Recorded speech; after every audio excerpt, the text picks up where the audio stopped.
Colleagues, esteemed guests, students and friends, we are gathered here both to contemplate and to commemorate the South African Women's Month, its significance, its meaning, and its call to action.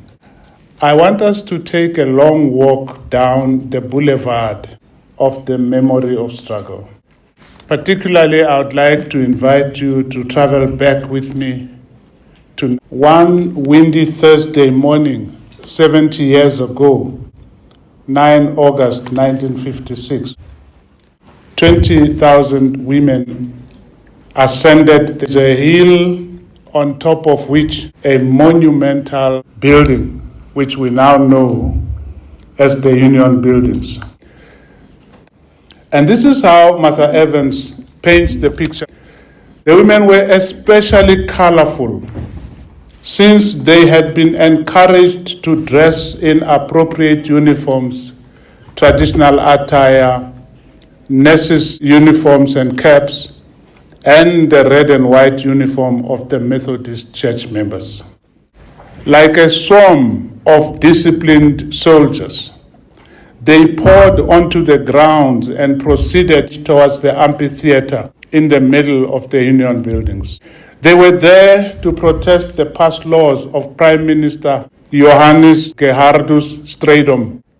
He was not even there to meet them, but their march on the Union Buildings was also an objection to the toxic white masculinity symbolized in the architecture and in the naming of the place.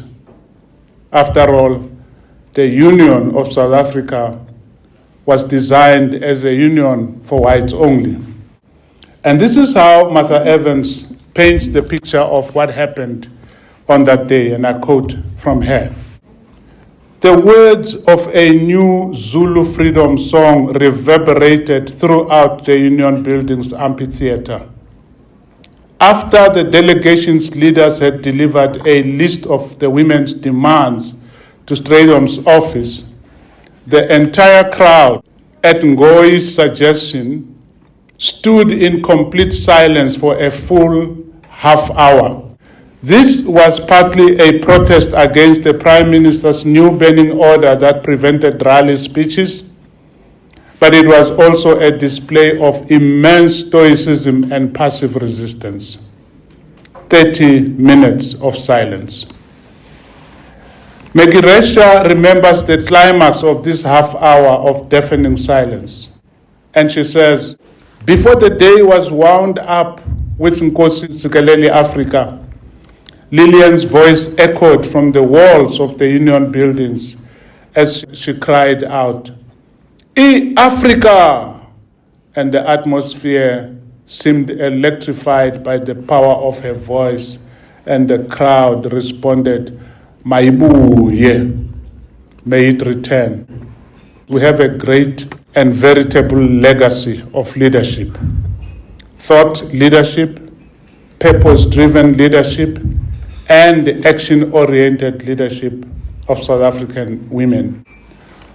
Although Ngoyi's original 1956 speech has been lost, no greater an observer of the political scene of the times than Ezekiel Mphahlele, then a journalist at Drum magazine, gives us an idea of Ngoyi's speaking style, and he describes the trade unionist speaking style in the following manner, and I quote, Ngoyi was a brilliant orator who can toss an audience on her little finger and get men grunting with shame and a feeling of smallness.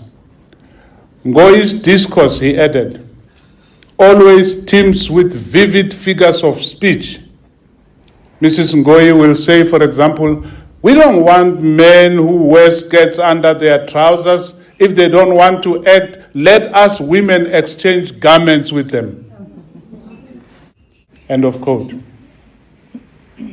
Our generation of South Africans have a hard act to follow.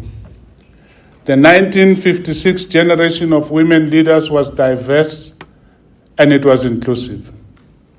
Lillian Ngoyi, Rahima Musa, Helen Joseph, Maggie Resha, Sophie de Bruyn, and Dora Tamana, to mention but a few.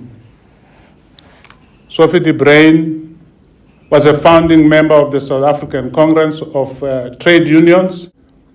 She is the last living leader of the 1956 Women's March on the Union Buildings. Matibelo Magdalene Resha was an ANC member from Matatiele. She played a crucial advocacy role for the endorsement of the Freedom Charter across communities. Born and bred in District 6, Cape Town, Rahima Musa was a member of the Transvaal Indian Congress and later the ANC. Helen Beatrice Joseph was a British citizen from Sussex in England. She was a member and founder of the Congress of Democrats. She was deeply embedded in the Congress of the People of 1955. In fact, she was one of those who recited the clauses of the Freedom Charter in Kliptown. Dora Ntloko Tamana was a member of the Communist Party, whose father, Joel Ntloko, was a member of Enoch Mgijima's church. Her father died at Ntabelanga, the Bullhoek Massacre of 1921, a tragedy that inspired her own activism against colonialism. But 56 years since the Women's March of 1956, the Bullhoek Massacre was virtually replayed, reel by reel, at Vonnerkop in Marikana, creating 44 young widows instantly. In April 1984, Dora Tamana, then 80 years old, addressed a gathering of the United Women's Organization in Cape Town, where she said, and I quote, "You who have no work, speak. You who have no home, speak.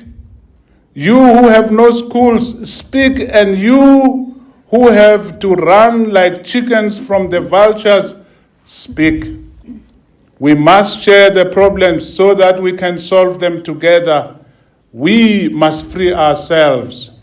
I opened the road for you. You must go forward." End of quote. 70 years later, as we lean on these struggle veterans, there is so much to glean and to learn from the 1956 Leadership Collective. How best can we commemorate such a diverse, visionary, and inclusive women's leadership group?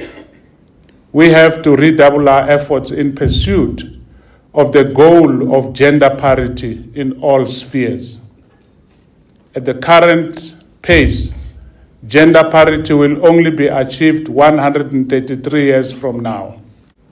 It was President Ramaphosa at the launch of the National Strategic Plan on Gender-Based Violence and Femicide in 2020 who said, "South Africa holds the shameful distinction of being one of the most unsafe places in the world to be a woman.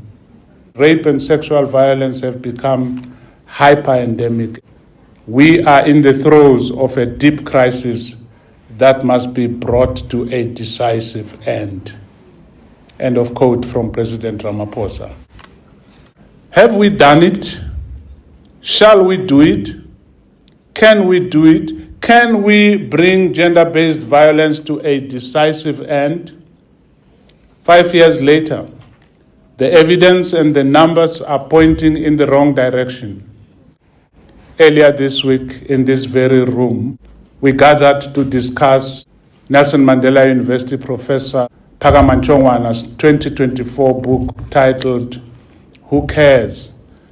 The Plight of Lone Mothers." Professor Tshwane subjects the wrong-headed policies, where they exist at all, the poverty, the joblessness, and the stigma to which lone mothers and their children are exposed in contemporary South Africa, dismantling many myths and unexamined assumptions that attend to the subject.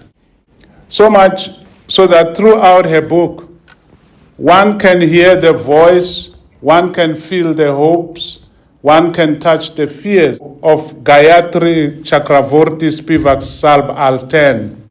But she suggests that in order to hear the subaltern speak, we first need to bid farewell to the many unscientific explanations and the deleterious representations, no matter how popular, no matter how widespread they may be, no matter how many times, in as many pseudoscientific guises they may be repeated. She suggests that to hear the lone mothers speak, we need to push aside and to unmask the pretentious populist political rhetoric, as well as the various attempts to blame lone mothers for their plight. Phakama Tshwane's research is the kind that should be taking place at universities such as ours, beyond the sloganeering. Only in this way can we honor and commemorate the contributions of the 1956 class of women leaders. The University of Western Cape Professor Sarojini Naidoo laments how Women's Month tends to be reduced into what she calls pink goodie bag events. I was looking at my goodie bag, at least it's not pink.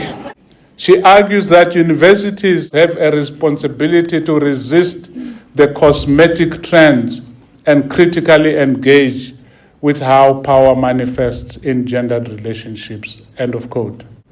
But I would like to suggest that to do the kinds of things that Tshwane and Naidoo and others are suggesting, we must return again and again to the 1956 moment, the Women's March moment, if only because that march has never stopped.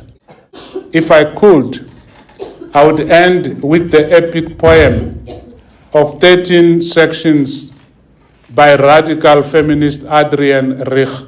Please allow me to quote the last section of that poem, where she turns around and makes direct eye contact, mainly with her female readers, but actually with all her readers. So much so that you don't know whether this is still a poem, or it is a letter, or it is a prayer, an atlas for a difficult world by Adrienne Rich. I know you are reading this poem late before leaving your office. I know you are reading it off one intense yellow lamp spot and the darkening window, in the lassitude of a building faded to quiet long after the rush hour. I know you are reading this poem standing up in a bookstore far from the ocean on a gray day of early spring. I know you are reading this poem in a room where too much has happened for you to bear, where the bedclothes lie in stagnant coils on the bed, and the open valleys speaks of flight, but you cannot leave yet. I know you are reading this poem as the underground train loses momentum and before running up the stairs towards a new kind of love your life has never allowed. I know you are reading this poem by the light of the television screen where soundless images jerk and slide while you wait for the newscast from the Intifada. I know you are reading this poem in a waiting room of ice matin and meeting of identity with strangers.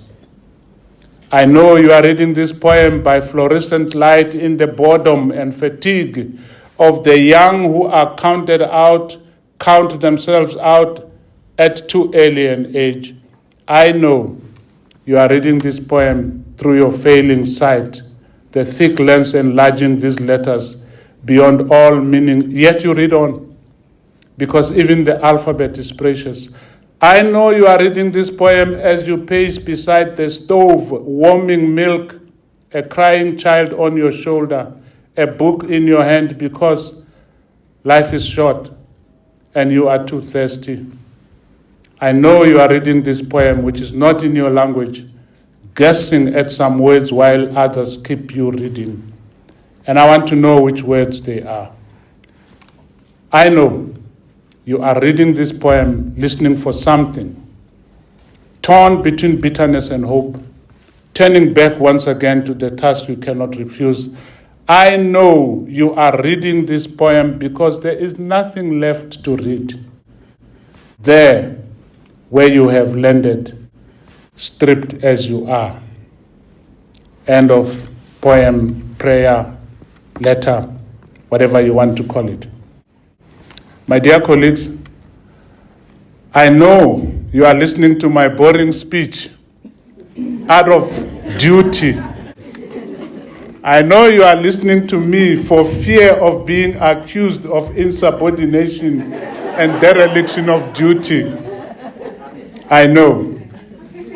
I know that you have a lot in your mind right now, and listening to my speech is probably not your greatest priority. I know that I'm asking a lot of you and that I'm rubbing it in, even when I say, thank you for listening to me.